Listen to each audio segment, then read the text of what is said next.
Joining me now, the man on the other side of the screen there is arguably one of the most heaviest hitters in the UFC middleweight division. Please welcome Eryk Anders to the show. Eryk, thanks for joining me today, man. Man, my pleasure, brother. Thank you for having me. For sure. Now, we obviously got to get a few things out of the way before we get cracking with the rest of the interview. I noticed you issued an apology. Your last fight, no contest, no decision, whatever they want to call it, against Darren Stewart. The illegal knee was landed. You issued the apology. We're almost a week out from that fight, removed from that fight.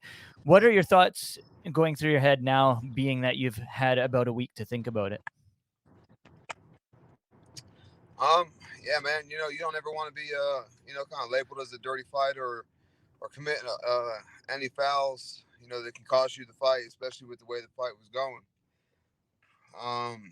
Looking back, it would be hard to, say that the damage that Darren took before the knee affected, how they did their protocol or whatever. So I think if that same strike is thrown in the first minute of the fight, that fight keeps going.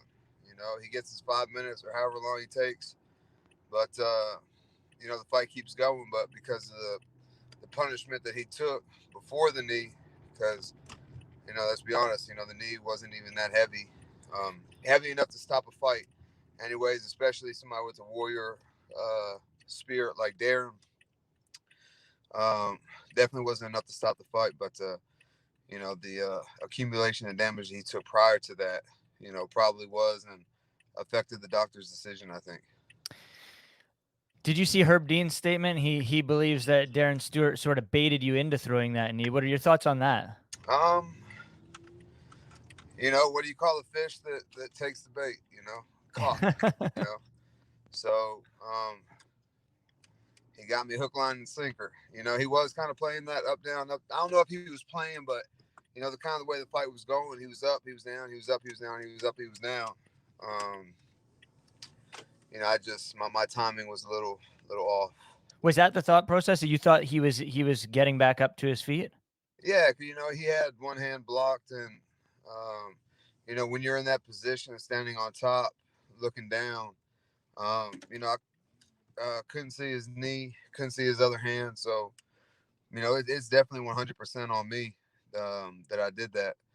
But yeah, if he was baiting me, I fell for a hook, line, and sinker. So 100%.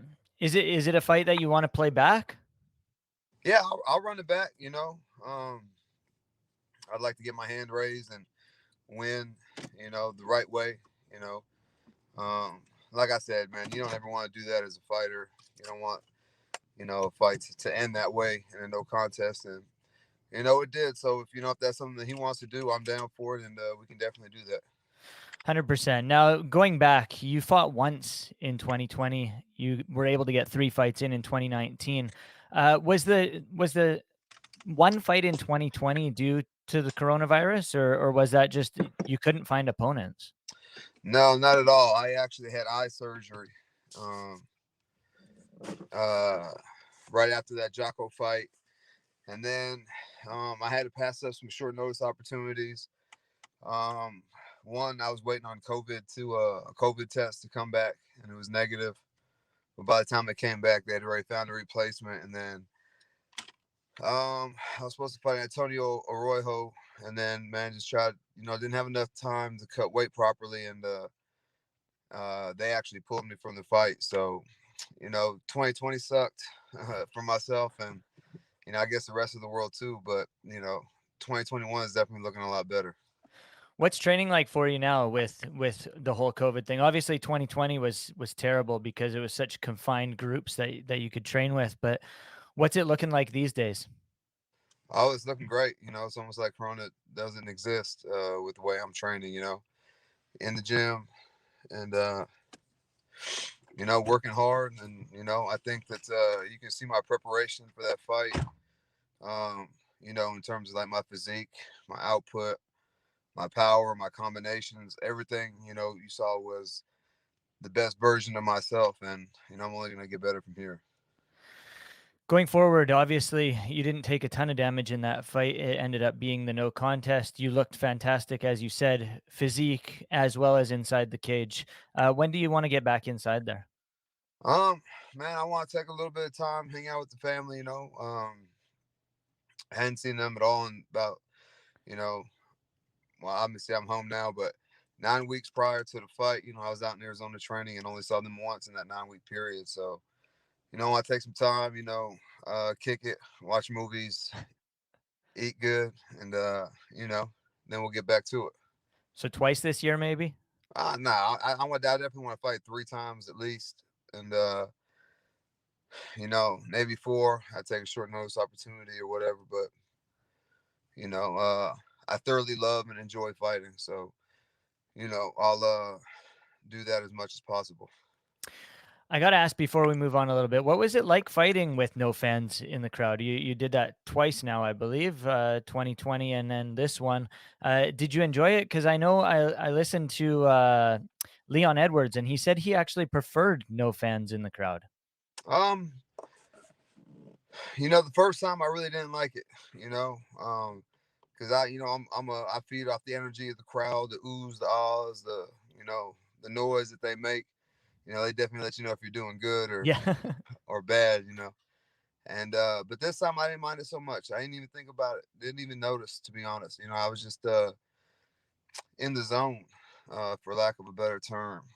From I just from the time I woke up that morning, I woke up on the right side of the bed, had my coffee, was feeling good, feeling great, good warm up, and really just didn't have anything on my mind. Just went out there and was reacting instead of thinking, and outside the knee, man, you saw the work. 100%, buddy. 100%. Now, moving forward, I got to ask, you said you woke up on the right side of the bed that day. I noticed on your Instagram story the breakfast of choice this morning was a cookie. Oh yeah, oatmeal cream pies, man. That's my go-to. It's my favorite little treat. That's haven't had one in quite some time. So ran through a box in about a day and a half. Oh, boy. Also, on the Instagram story, I saw you were asking about a tattoo artist. What are you looking to get? I haven't really decided yet, but yeah, I'll have something in mind. Um, when it comes time to get that. For sure. Finally, you said get time to watch some movies and TV and stuff with the family. Justice League Snyder Cut came out 4 hours long. What were you? I noticed on your Facebook that you said that you had turned it on and it was a slow pace. What were your thoughts on it? And did you get through the full 4 hours? Man, it's not that it's a slow pace.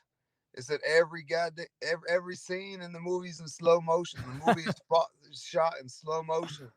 I'm like, Jesus Christ, every fight scene doesn't need to be the Matrix, Just play. This is a 4 hour movie. Let's go. Let's move. And yeah, DC, the movies aren't that great. Marvel and the Avengers and stuff is so much better than the DC movie. So, I really wasn't expecting much. Did you catch WandaVision? No, I'm not even going to do that. I don't think. No, Is it it's good? pretty good, man. It's pretty good. You got to get past the first 2 or 3 episodes in order to get into See, it. man, people be saying that shit. They be like, "Oh, you watch Game of Thrones, you watch Spartacus." I'm like, no. Everybody says it starts off slow. Oh, you gotta get past the first 3 seasons. I was like, man, I'm not watching 40 episodes before I start to like it. Makes sense. Makes I did sense. that with Walking Dead, but you know, I got my Walking Dead, HBO. I watched the first 3 seasons of that, and then it just seemed like everything else was exactly the same. Yeah, just they switched the names and the characters and Exactly. whatnot. So, I actually that's what I was watching, in my off time during camp. But I got HBO Max now, so I'm on this Boardwalk Empire, and it's a really good show. Old school. Yeah, yeah. I've always wanted to watch it, but never had HBO, so I got HBO now. Nice, nice. Well, whether you run it back with Darren Stewart or someone else, can't wait to see you get back inside the octagon, man. Just plug anyone you want to shout out to. The floor is yours. Man, big shout out to everybody who helped me get ready for this fight. Fight ready. Phenomenal camp. Felt the best I ever felt. Uh, Rev Gear, Infinite CBD, and NutraFX. Recovery and gear, man. It's hard to train if you have crappy gear. And recovery is a big part of the sport too. So without those guys, it'd be much, much, much, much more difficult doing what I do. So thank you to them. Have fun with the family, man. I appreciate it, brother. You have a good one.